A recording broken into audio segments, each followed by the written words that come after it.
Assalamualaikum warahmatullahi wabarakatuh. Perkenalkan, nama Taruni Muda Dola Tunasana, notar 2011084, nomor absen 6, kelas TD 14, jurusan D4 Transportasi Darat. Di sini saya akan memaparkan hasil presentasi saya mengenai cara pemilihan pegawai di suatu organisasi atau perusahaan. Setiap perusahaan membutuhkan karyawan berkualitas yang mampu bekerja maksimal sesuai job desk-nya. Selama ini, kualitas dari karyawan ditentukan dari tahapan ataupun prosedur penerimaan karyawan. Setiap perusahaan besar mampu menerapkan sistem terbaik dalam menerima sekaligus menyeleksi setiap calon karyawan secara ketat karena mereka tahu sedari kualitas karyawan terbaik akan menghasilkan kinerja lebih solid. Sebuah prosedur dan tahapan rekrutmen dan seleksi karyawan harus dilakukan secara bertahap, di mana nantinya akan mendapatkan calon karyawan terbaik. Kemudian, rekrutmen dan seleksi. Rekrutmen dan seleksi merupakan dua hal yang berbeda, tetapi semuanya saling berkaitan dalam tahapan manajemen sumber daya manusia. Proses rekrutmen dan seleksi dilakukan ketika hasil analisis beban kerja menunjukkan kekurangan sumber daya manusia dari segi kuantitas atau jumlah. Keduanya menandai satu rangkaian kegiatan dalam penerimaan karyawan baru.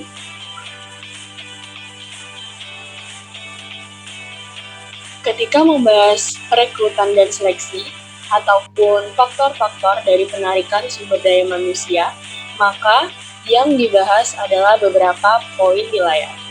Faktor-faktor penarikan sumber daya manusia. Yang pertama yaitu faktor balas jasa, kemudian ada status karyawan, spesifikasi pekerjaan, kesempatan dalam berkarir, metode penarikan, kepercayaan masyarakat terhadap perusahaan, dan peraturan perburuan. Kemudian rekrutmen. Rekrutmen secara pengertian diartikan sebagai proses mencari dan menetapkan sejumlah calon pegawai sesuai dengan kebutuhan organisasi atau perusahaan. Tujuan rekrutmen yaitu proses rekrutmen dimaksudkan untuk mendapatkan calon pegawai sesuai target yang ditentukan. Suatu perusahaan atau organisasi merupakan kumpulan dari orang-orang yang merupakan bagian dari sistem yang perlu berjalan. Untuk bisa berjalan, tentu saja membutuhkan banyak orang yang tepat. Orang-orang yang tepat ini memiliki kualifikasi, maka dari itu dibutuhkan perekrutan pegawai. Kemudian muncullah pertanyaan, siapa yang mau direkrut, dari mana sumber perekrutan, dan bagaimana cara merekrutnya. Yang dibahas ini adalah langkah-langkah perekrutan. Yang pertama yaitu penentuan jabatan yang kosong, yang kedua penentuan persyaratan jabatan, dan yang ketiga adalah penentuan sumber dan metode perekrutan. Yang pertama yaitu penentuan jabatan yang kosong. Ketika kita berbicara mengenai jabatan yang kosong, maka ini berkaitan dengan perencanaan sumber daya manusia. Di sini berbicara mengenai berapa jumlahnya untuk mengisi kekosongan jabatan yang ada.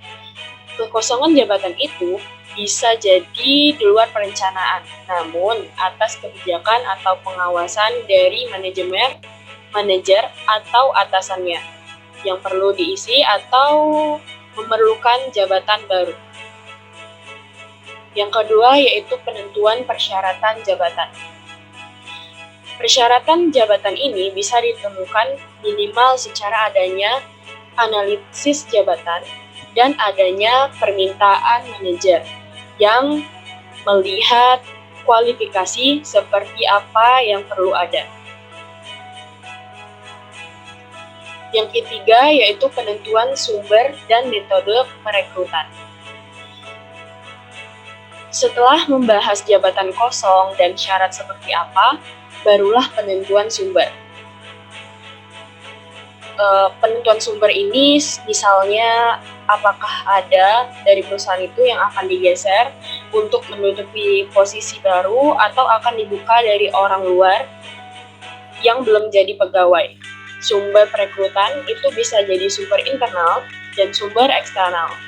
Internal sendiri yaitu orang-orang yang sudah menjadi pegawai perusahaan, dan eksternal adalah orang-orang yang belum menjadi pegawai.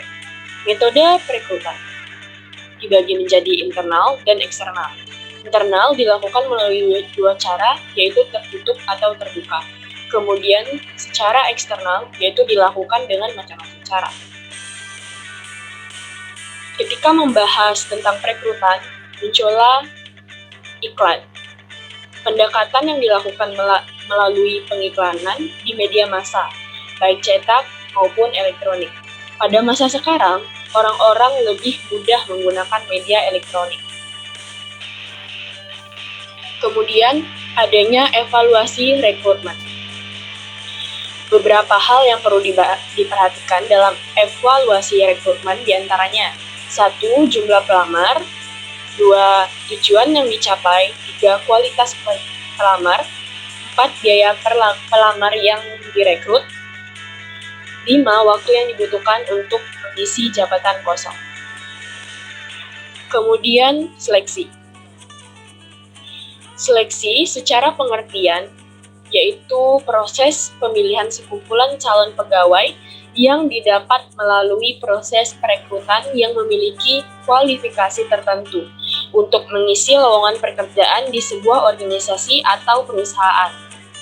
Kemudian tujuan seleksi sendiri yaitu dimaksudkan untuk mendapatkan pegawai sesuai kualifikasi yang diharapkan. Pendekatan seleksi pegawai. Yang pertama, Successive Hadley Selection Approach. Ini merupakan seleksi berurut, mulai dari seleksi administrasi, mengirim lamaran, tes potensi akademik, dan psikotes jadi berurutan. Apabila tidak lulus pada satu tahap, maka tidak bisa lanjut. Yang kedua yaitu Compensatory Selection Approach. Ini adalah setiap tahap dilakukan secara keseluruhan. Setelah itu, mulai dari tahap pertama hingga tahap terakhir, itu hasilnya digabung. Yaitu selanjutnya proses seleksi tenaga kerja. Yang pertama yaitu menganalisis tuntutan pekerjaan dan perusahaan. Yang kedua yaitu menentukan jenis orang yang diperlukan. Dan yang ketiga menentukan alat dan prosedur seleksi. Penentuan alat seleksi yaitu alat mengacu pada metode atau cara atau instrumen yang digunakan untuk mengumpulkan informasi mengenai pelamar.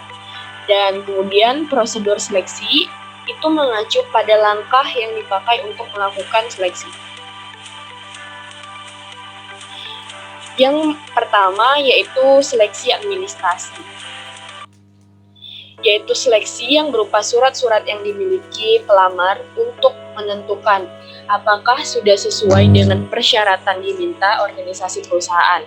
Antara lain ijazah, riwayat hidup, domisili atau keberadaan status yang bersangkutan, surat lamaran, sertifikat keahlian, misalnya komputer atau bahasa Inggris, pas foto, kopi identitas, yaitu KTP, password, SIM, dan lain-lain. Pengalaman kerja, umur, jenis kelamin, status perkawinan, surat keterangan kesehatan dari dokter, akte kelahiran. Selanjutnya, yaitu ujian penerimaan. Tes atau ujian merupakan salah satu teknik yang digunakan dalam proses seleksi. Tes dapat berupa tes tertulis ataupun tes praktek atau simulasi. Jenis-jenis tes diantaranya tes kecerdasan atau intelligence test, tes kepribadian atau personality test, tes bakat atau aptitude test, tes minat atau interest test, tes prestasi, achievement test. Yang kemudian, wawancara kerja. Tes wawancara merupakan tes yang paling banyak dilakukan oleh perusahaan dalam seleksi tenaga kerja. Walaupun demikian, validitas dan realitasnya sering dianggap kurang sebagai akibat kemungkinan terjadinya penyimpangan persepsi oleh pewawancara mengenai jawaban pelamar. Kemudian, rekrutmen dan seleksi. Rekrutmen dan seleksi termasuk fungsi-fungsi MSDM yang mempunyai peranan strategis dalam mempersiapkan dan menyediakan sumber daya manusia yang sesuai dengan kebutuhan pekerjaan, sebagaimana ditetapkan dalam analisis pekerjaan, khususnya deskripsi dan spesifikasi. Pelaksanaan kedua kegiatan tersebut secara wajar dan dikerjakan sesuai dengan prinsip-prinsip manajemen yang baik akan dapat mencegah suatu organisasi akan mengalami surplus pegawai kecuali karena adanya faktor-faktor eksternal yang tidak dapat dikendalikan oleh organisasi itu sendiri. Kendala yang sering ditemukan dalam rekrutmen dan seleksi yaitu dalam melakukan tahapan rekrutmen ataupun seleksi karyawan masih menghadapi beberapa kendala. Di antaranya berkas persyaratan terlalu rumit, rendahnya peminat pelamar kerja, tidak adanya kriteria terbaik dari calon karyawan, sampai beberapa kendala lainnya yang membuat proses seleksi karyawan tidak berjalan mulus.